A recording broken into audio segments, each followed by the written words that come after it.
Com a morte do inquilino, quem é que fica responsável pela locação?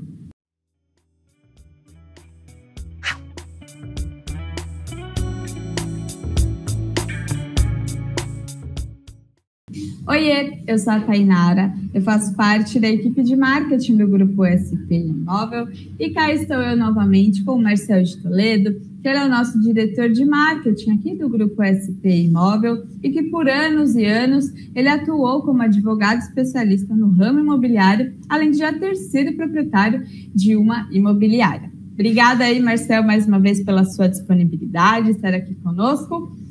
Bom, o assunto desse vídeo, ele é relacionado a uma situação muito complicada que algumas pessoas acabam passando. Caso você esteja nessa situação, talvez esse conteúdo pode vir a te ajudar a ter uma maior clareza sobre como solucionar aí, como dar os próximos passos.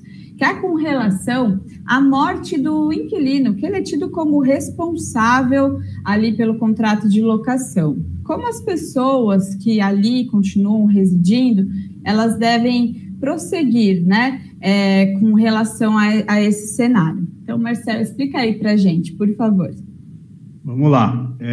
A lei, o artigo da lei, como ele é muito objetivo e claro, eu vou já fazer a leitura dele, tá? É o artigo 11 da Lei 8.245, que diz, artigo 11, morrendo o locatário, ficarão subrogados nos seus direitos e obrigações. 2 pontos. Parágrafo 1º. Nas locações com finalidade residencial, o cônjuge sobrevivente ou o companheiro e, sucessivamente, os herdeiros necessários e as pessoas que vivam na dependência econômica do decújo desde que residam no imóvel. Parágrafo 2º. Nas locações com finalidade não residencial, o espólio e, se for o caso, seu sucessor no negócio. Como a maioria dos problemas são destinados a residencial, eu vou aqui só comentar sobre o residencial e vou só dar um parênteses aqui na comercial, né? É muito simples. Morrendo um dos sócios, o outro fica responsável na maioria das vezes, né? E se às vezes ele é um sócio único, né? Sócio único não, ele é o único dono da empresa, aí fica os herdeiros, né? Então vamos voltar para o residencial. Existe um ciclo não, vamos dizer, uma linha de pessoas que podem pegar a subrogação. O que é a subrogação? O que é subrogados, né? É a transferência de obrigações. Então, ele vira o novo inquilino. Então, o artigo fala da subrogação, estou aqui explicando o que é uma subrogação, né? Então, no caso, primeiro vem os cônjuges sobreviventes, ou seja, quando é casado, e o companheiro. O que é o companheiro? É aquele que é namorado, que é uma união estável, né? E que ela pode ser declarada, hoje a lei está muito clara sobre esse assunto, já não tem mais prazo, antes tinha prazo, né? Tem que ficar 2 anos morando junto para virar união estável. Hoje não. Hoje, se o juiz entender que passou 1 mês, entender que é união estável, ponto final, né? E às vezes tem união estável que é feita por escrito, né? Várias formas tem de se provar a união estável. Então, ou seja, uma pessoa que esteja vivendo como namorado, né? Tem união estável dentro dessa locação, tem direito da subrogação, né? E esse locador, ou esse proprietário, tem obrigação de aceitar, não existe ele de se recusar, tá? Então, fica isso bem claro, que não existe o locador falar, não, eu não quero essa pessoa porque por algum motivo, não importa. Ele tem que aceitar. Se ele não aceitar, se ele ficar insistindo nisso, existe ação declaratória, aqui provando, tem primeiro, se for o caso de namoro, né, que comentei, da união estável, tem que provar primeiro a união estável, é simples também, isso é muito simples, juízo, e entra com uma ação declaratória. A maioria das vezes, a maioria quando tem administradora, o administrador vai falar, não tem por que se recusar, né? Então, quando tem uma administradora, ela vai conversar com esse proprietário, com esse locador, e vai expor e falar, não tem mais jeito. E, ao contrário, é melhor você aceitar a subrogação do que ficar com uma pessoa lá, que tipo de ação que você vai entrar, entendeu? Então, aí, acontecendo a subrogação é simples, basta alterar o recibo de pagamento de aluguel e ponto final, está subrogado, né? Claro que, por exemplo, eu já gostava de fazer aditamento de contrato, achava mais rápido, mais seguro, todo mundo assina, então, para mim, eu não tinha dificuldade com isso, fazer o aditamento, é uma folhinha de papel, uma folha só, todo mundo assina e ponto final, entendeu? Então, tem a opção do aditamento também. Eu quero mencionar aqui, que acho que é muito importante, até um exemplo que aconteceu na minha vida profissional, que foi uma situação da seguinte maneira: era um casal de namorados, só ele tinha, o contrato estava em nome dele, né? Uhum. E ela era companheira que numa situação de união estável fácil de provar, né? Não tinha documentos provando a união estável, mas todos sabiam que ela convivia como eles companheira. Moravam juntos, dividiam contas e isso. Assim. E tinha uma filha maior de idade morando junto, né? Então ela era madrasta, eu vou dizer entre aspas. Tinha a filha desse senhor, que faleceu. Tinha a filha dele que já era maior de idade, tinha uns 20 e poucos, eu não lembro muito bem a idade dela, mas uns 20 e poucos anos, tinha um emprego e tudo mais, né? Tinha namorado e tudo mais. Quando o pai faleceu, ela queria subrogação para ela. Para quê? Para tirar a madrasta, a namorada do pai, companheira do pai. Nessa situação, a lei é clara. Primeiro vem o companheiro e depois, aí até fala da lei, sucessivamente, os herdeiros, ou seja, herdeiros necessários. No caso, herdeiros necessários são os filhos, né? Então, o que a gente chegou e falou, ali na hora a gente estranhou aquela situação, sabia da moça também, aí a gente falou, olha, a gente lembro que na época a gente ficou na dúvida, leu o artigo de lei, né, como administradores, lemos o artigo e falou, olha, a gente subroga para você desde que ela aceite, né? E no caso, a mulher, ela estava já muito desnorteada, a moça, né, a namorada, desnorteada, na época nem a gente tentou se comunicar, ela demorou um pouco, até o momento que ela falou, como? Não, eu que quero subrogar, eu que tenho condições de pagar, até para o proprietário era melhor, né? Eu tenho mais condições financeiras, eu quero subrogar, e se ela quiser ficar aqui, ela fica, menina, senão não, a opção é dela. A gente acabou subrogando para essa companheira, né? Eu lembro que a menina ela fez um escândalo na imobiliária, mas ela esse era o correto, dentro da lei era desse jeito. E a menina podia entrar com a ação que ela quisesse, que ela ia acabar perdendo, entendeu? Então, acabou subrogando. É muito importante sempre observar essas situações, né? E o locador, o proprietário, não tem jeito, ele tem que aceitar. Porém, se de repente nenhum desses subrogados, ou seja, esse exemplo que eu dei, nem a namorada, nem a filha do herdeiro lá, do filho, quisesse, não quer devolver o imóvel. Não tem, pode devolver, não tem multa, não tem nada. Tá? Era isso que eu ia te perguntar, até se teria que pagar a multa por quebra de contrato, enfim, ou não. Não, então, não existe multa nessa situação, tá? É como se fosse, como é que se diz? É como se o contrato extinguisse naquele momento, tá? Então, devolvendo as chaves, pronto, acabou, né? Por isso que essa a subrogação ela não é automática. Entendi. Tá? Ela só é automática, ela não é automática. Então tem que ter, as partes têm que se manifestar querendo continuar no imóvel. Agora, se ninguém se manifestar, aí o locador ele pode se ingressar com uma ação, caso ninguém quer assumir, né, a locação no contrato, né? E é isso. E tem questão também do fiador, né?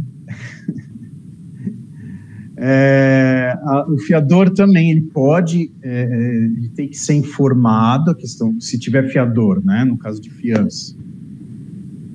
Esse fiador, ele tem que ser informado pelo inquilino não, pelos subrogados, e pelo locador informando, né, que faleceu, né, o afiançado dele. Aí ele pode pedir a exoneração da fiança, tá? Através de um comunicado. Esse comunicado é importante que ele seja bem feito, esse comunicado, por parte do fiador, tá? Porque se não for bem executado, o que é bem executada essa comunicação? Não é simplesmente mandar o e-mail e deixar para lá. Não, tem que mandar o e-mail, aguardar a resposta. Se não tiver resposta, tem que ter, faz uma carta registrada, né? Ou pega um aceite, né? um ciente de que está se pedindo a exoneração. Tem que colher essa assinatura do locador, né? Dizendo que está pedindo a exoneração. Após essa comunicação bem feita, a obrigação dele é de 60 ou 120 dias. Por que essa diferença de prazos? Porque a lei civil, do Código Civil, fala 60, enquanto na lei do inquilinato fala em 120. É uma discussão, desculpa, não é 60, é 90. É uma discussão bastante longa aí dos juristas sobre esse assunto, tá? Então, fica aí a dica. Ô Marcelo, só para entender, esse prazo do fiador é 90 dias, ele tem até 90 dias ou 120 dias para ele comunicar a intenção dele de não ser mais fiador, ou não? São 90 dias ou 120 dias para ele ter o retorno de que... Não, na realidade é obrigação dele na fiança. Ah, tá, a obrigação dele na fiança. Ele tem que se manifestar com 30 dias... de antecedência. Que ele está querendo se exonerar. Então, ele recebe a comunicação, ele fica ciente que morreu o inquilino, o afiançado dele. Ele tem 30 dias para comunicar que ele quer sair. Que ele quer se exonerar. Tá? E essas partes... Após essa comunicação, após a comunicação, a data da comunicação da exoneração, ele tem... de 90 a 120 dias. Exatamente. Conforme escreve a lei. E aí o prazo de quem ficou para comunicar esse fiador existe ou não? Porque ele precisa ser comunicado. Caso ele não seja um familiar ou um amigo, ele, sei lá, é o fiador, mas perdeu o contato. Tem algum prazo para ele ser comunicado? 30 dias também. Aqui, vou até ler. É muito confusa essa parte da lei, tá? Tá. Porque se comunicam o artigo 11 e 12 da lei do inquilinato. O artigo 12 fala da separação de fato, que divórcio, que não tem nada a ver.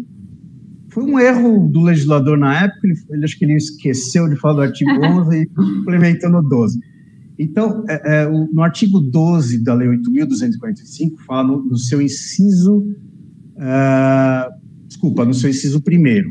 Nas hipóteses previstas nesse artigo e no artigo 11, que é o artigo que a gente está falando agora, a subrogação será comunicada por escrito ao locador e ao fiador, se esta for a modalidade de garantia locatícia. Inciso segundo, o fiador poderá exonerar-se das suas responsabilidades no prazo de 30 dias contado do recebimento da comunicação oferecida pelo subrogado, ficando responsável pelos efeitos da fiança durante 120 dias após a notificação ao locador. Tá? Então, é a confusão da lei aí. Então, são 30 dias para se comunicar, o fiador, né, que quer se exonerar. E quer se exonerar. E também, ele, depois de conseguir essa comunicação, ele tem obrigação na lei do inquilinato de 120 dias. Que a maioria dos juízes, a gente, pelo que eu li, né, das jurisprudências, acabam ficando nos 120 dias, na grande maioria dos casos, porque a lei do inquilinato ficou, vamos dizer, um pouco mais forte do que o Código Civil em alguns aspectos, né? E pensando em quem ficou, né, lá, desses subrogados, esse fiador, ele demonstrou interesse em ser exonerado ali do contrato. Eles têm direito a alguma coisa, esses subrogados? Como é que fica o proprietário e o inquilino que ficou, né? E o proprietário, existe um outro artigo que eu não vou lembrar qual é, que pode exigir que em 30 dias, tá, ele tem que também exigir que o inquilino localize um novo fiador, tá? Um novo fiador, ou propor outra forma de garantia. Pode ser a caução, né? Que é o famoso depósito, né? E o locador, ele não é obrigado a aceitar essas garantias. Porém, se ele estiver nitidamente se recusando por algum motivo, tá, o inquilino ele pode também ingressar com uma ação, que é uma ação com base no artigo 187 do Código Civil, por abuso de direito por parte do locador. Ou seja, se esse locador se recusar por, sabe, o fiador é bom, não tem motivo para ele se recusar, então ele está se recusando por, sei lá, né? E aí esse novo inquilino que subrogou, né, ele pode ingressar com esse tipo de ação para tentar continuar com esse novo, para exigir que se aceite esse novo fiador. A gente já postou até um vídeo aqui, eu acho que foi o ano passado, falando dessa questão quando o fiador ele não quer ser, ele quer ser exonerado do contrato. Aí a gente coloca aqui também no descritivo do vídeo, caso alguém tenha interesse em saber como pode proceder também, que aí entre mais detalhes sobre isso. Aí eu coloco aqui no descritivo do vídeo, caso você que está assistindo fique com essa dúvida, certo? Marcel, uma outra dúvida só para finalizar aqui. Então, na verdade, não é dúvida, é mais para a gente resumir. Então, pensando num familiar, né, numa pessoa que perdeu lá o familiar e, né, que era o inquilino responsável. Então, a partir do momento que acontece isso, eu sei que é um momento difícil, às vezes a gente tem tantas outras coisas para se preocupar, mas pensando na locação, ele tem que comunicar o proprietário do imóvel, então, que esse inquilino faleceu e que ele tem a intenção de ser subrogado. Aí, no caso daquela situação que você comentou, que você já passou aí profissionalmente, onde tinha uma namorada, né, o inquilino deixou uma namorada que tinha uma união estável com ela, e ele também tinha uma filha maior de idade, então uma situação parecida como essa. Caso a filha, que seria a segunda pessoa a ter o direito de subrogação, ela tem que perguntar ali para a madrasta dela se ela está de acordo ou não de ser a nova inquilina, e aí tem que ter algum acordo entre as partes. Caso contrário, não. A lei já diz que é de direito do companheiro, da companheira de quem se foi, né? De quem faleceu, ser subrogado. Mas, para isso, tem que comunicar o proprietário do falecimento e dessa intenção, certo? Se por exemplo, esse exemplo que a gente deu, se essa filha vai lá e consegue a subrogação sem o aval da companheira. Que é a primeira a ter direito, né? Essa companheira pode, de novo, falar, olha, vocês subrogaram para a pessoa errada. E quem tem direito inicialmente de aceitar sou eu. Então, eu quero subrogar. Né? Estou falando de uma situação dessa. A gente, como imobiliário, tomou esse cuidado, leu a lei, foi atrás, blá, blá, blá. tinha conhecimento que essa moça morava lá junto já, ela pagava aluguel, inclusive, eu acho, se não me engano. Eu já tinha conhecimento. A filha a gente nem conhecia, né? Mas vamos dizer assim. E a gente tomou esse cuidado, mas às vezes acontece. Não tem, né? Quem não tem lá um profissional intermediando e dando essas devidas orientações está sujeito a cometer uma injustiça, né? Porque aí, na verdade, você não está seguindo ali a lei, não está seguindo o direito de quem ficou. Então, quando a gente fala, né, da importância de ter aquele profissional ali orientando, é justamente até para momentos difíceis como esse, que ninguém planeja, na hora que vai assinar um contrato de locação, ninguém está pensando no falecimento de alguém. Porém, a gente tem que estar preparado para algumas questões que podem vir a acontecer, e quando tem a devida orientação, as coisas ficam menos traumáticas, né? Com certeza. E numa administradora tem esse papel, né? Sim. Ela tem que parar para estudar a situação, porque às vezes, na administração, todo mundo pensa que sabe tudo. Não, às vezes acontecem situações que a gente precisa parar e estudar, né? Quando se a imobiliária tem um advogado, mesmo esse advogado, às vezes, tem que parar e ler o artigo de lei. O artigo cita, procura jurisprudência, procura livros sobre o assunto, porque a gente não tem sempre. E, às vezes, a gente até lê a lei e, às vezes, não consegue interpretar ela muito bem. Por isso que existem os livros especializados desse setor, para a gente ter uma noção exata sobre a situação, entendeu? Sim, e eu que sou uma pessoa leiga, por exemplo, eu tenho dificuldade em interpretar, então aí é a importância de ter um profissional especializado para fazer o que a gente comentou aqui, né? Ele diminui, aí torna tudo menos traumático, porque é um momento difícil, então, quanto mais... Inclusive para o locador. Sim. Porque vai revirar ali tudo para ele perdido também. E agora? Morreu meu inquilino. Ele começa a bater o desespero nele, né? Morreu meu inquilino. E agora? Eu vou ficar sem fiador também? Sim. Então, nessas horas, a administração ela tem um papel fundamental para o locador, para o proprietário, e para o inquilino, né? Sim. O inquilino também fica perdido, e se quando não tem uma administradora envolvida, ela vai ter que se comunicar direto com o proprietário, com o locador, fica tudo muito confuso, né? Sim, sim. Isso. Mas muito obrigada aí, viu, Marcel, mais uma vez por você estar aqui conversando comigo, trazendo informação, que é um assunto aí que às vezes tem pessoas, assim como eu falei, que estão passando por isso, ou então é a título de informação, que é muito importante a gente ter ciência, principalmente na hora de assinar um contrato de locação, certo? Muito obrigada aí, mais uma vez, e vocês continuem de olho, porque vem mais vídeos bem legais aí para vocês. Obrigadão, até mais. Obrigado, até mais, Renata.